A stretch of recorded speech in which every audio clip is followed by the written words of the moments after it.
आखिरी सवाल सर, केशव प्रसाद मौर्य पर मैं चाहता हूँ दो बातें हो जाएं। उनसे कहो अपना सुबह जो ट्वीट किया था उसको कम से कम अब डिलीट जो किया है उसको दोबारा रिप्लाई कर दें। एडिट का ऑप्शन नहीं होता है सर उसमें? नहीं होता दोबारा कर दें, लेकिन हमारे पास स्क्रीनशॉट और ना भेज दूंगा। आशीर्वाद लेने के लिए नेताजी की समाधि स्थल पर रघुनाथ साकी जी भी आए थे। नहीं आए थे, उनकी नीयत में खोट थी। अगर वो सच्चे नेताजी के शागिर्द होते, शिष्य होते, अनुयायी होते तो कम से कम नेताजी के श्रद्धांजलि के चुनाव में शरीक नहीं होते, शामिल ही नहीं होते। रामपुर के बारे में क्या कहेंगे सर? रामपुर में अन्याय अत्याचार की पराकाष्ठा हुई है और लोकतंत्र की हत्या कह लो, डकैती कह लो, जितने शब्द दे दो उतने कम होंगे जो रामपुर में हुआ है। क्या कहेंगे, आज आपकी प्रचंड जीत हुई है मैनपुरी में। ये नेताजी को सच्ची श्रद्धांजलि मैनपुरी के लोगों ने दी है जी। और हम समाजवादी लोग जानते थे कि नेताजी के प्रति मैनपुरी लोगों का क्या भाव है। आशीर्वाद लेने के लिए नेताजी की समाधि स्थल पर रघुनाथ साकी जी भी आए थे।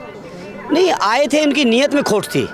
अगर वो सच्चे नेताजी के शागिर्द होते, शिष्य होते, अनुयायी होते तो कम से कम नेताजी के श्रद्धांजलि के चुनाव में शरीक नहीं होते, शामिल ही नहीं होते। पता चला वो अपना बूथ भी नहीं बचा पाए सर। ये बात मैंने तो कही थी, कई चैनलों पे मैंने कहा था और ये कहा था कि रिकॉर्डिंग नोट करके रखना जी। आज कई चैनलों ने शायद वो रिकॉर्डिंग निकाली भी है जी। हम लोग जानते हैं ना कैसे उनको एमपी बना रहे थे। जी जी। जो दावा कर रहे थे कि 2 लाख से हम जीतते हैं, हम लोग जानते हैं जान बनाने वाले सब लोग खड़े हुए हैं। वो लोग हटे तो कितने सारे सर 5 विधानसभा सीटों में, मैनपुरी में 5 विधानसभा सीटों में 2 पर बीजेपी का कब्जा है, लेकिन फिर भी देखा जा रहा है बीजेपी खाली हाथ। एकदम खाली हाथ और खाली हाथ ही रहेगी।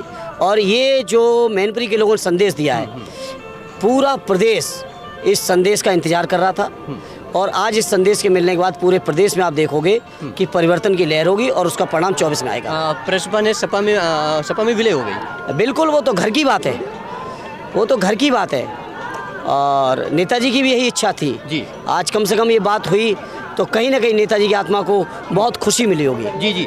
देखा जा रहा है रामपुर के बारे में क्या कहेंगे सर? रामपुर में अन्याय अत्याचार की पराकाष्ठा हुई है और लोकतंत्र की हत्या कह लो, डकैती कह लो, जितने शब्द दे दो उतने कम होंगे जो रामपुर में हुआ है। जी जी। पहले वोट काटे गए, फिर वोट डालने से रोका गया, फिर काउंटिंग में अगर आपको पता होगा 20 में लेके 27वें राउंड तक जी जी। इंटरनेट से लेके सारी सुविधाएं बंद करके मीडिया को बाहर करके जी।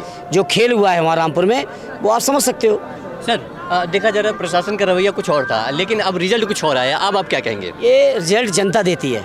मैं चुनाव भर का हूँ, मेरे आप फुटेज वीडियो उठा लीजिए। जी जी। भाषण मैंने दिए थे कि जब मैनपुरी के लोगों को सताओगे तो मैनपुरी के लोग और गुस्से के साथ जवाब देंगे और दिया है लोगों ने जवाब। 2024 का क्या मैसेज है, क्या देना, कुछ कहना चाहेंगे? 100% आदरणीय अखिलेश यादव जी के नेतृत्व में उत्तर प्रदेश के अंदर जीत समाजवादी पार्टी की होगी और दिल्ली में मोदी जी नहीं आएंगे, ये तय है। आखिरी सवाल सर, केशव प्रसाद मौर्य पर मैं चाहता हूँ दो बातें हो जाएं। उनसे कहो अपना सुबह जो ट्वीट किया था उसको कम से कम अब डिलीट जो किया है उसको दोबारा रिप्लाई कर दें। एडिट का ऑप्शन नहीं होता है सर उसमें? नहीं होता दोबारा कर दें, लेकिन हमारे पास स्क्रीनशॉट और ना भेज दूंगा। Thank you sir, thank you. तो देखिए भैया, हमारे साथ धर्मेंद्र यादव जी थे। मैं बात करने की कोशिश कर रहा था और मैनपुरी के बारे में एक एक बात खोदने की मैं कोशिश कर रहा था। खैर रघुनाथ साकी पर तो भैया पूरी तरह से टूट पड़े। आपको ये मेरी खबर कैसी लगी, अपनी राय मुझे नीचे कमेंट कर जरूर दीजिएगा। धर्मेंद्र जी की बातें आपको कितनी पसंद है ये भी मुझे नीचे कमेंट कर जरूर बताइएगा। चलिए मिलते हैं नए अपने मुद्दे के साथ। बने रहे मेरे साथ, देखते रहे भारत एक सोच, क्योंकि भारत एक मुल्क नहीं है बल्कि एक सोच है और आज हर भारतीय को सोचने की जरूरत है। कैमरा पर्सन अनुज के साथ मोहित, मैनपुरी।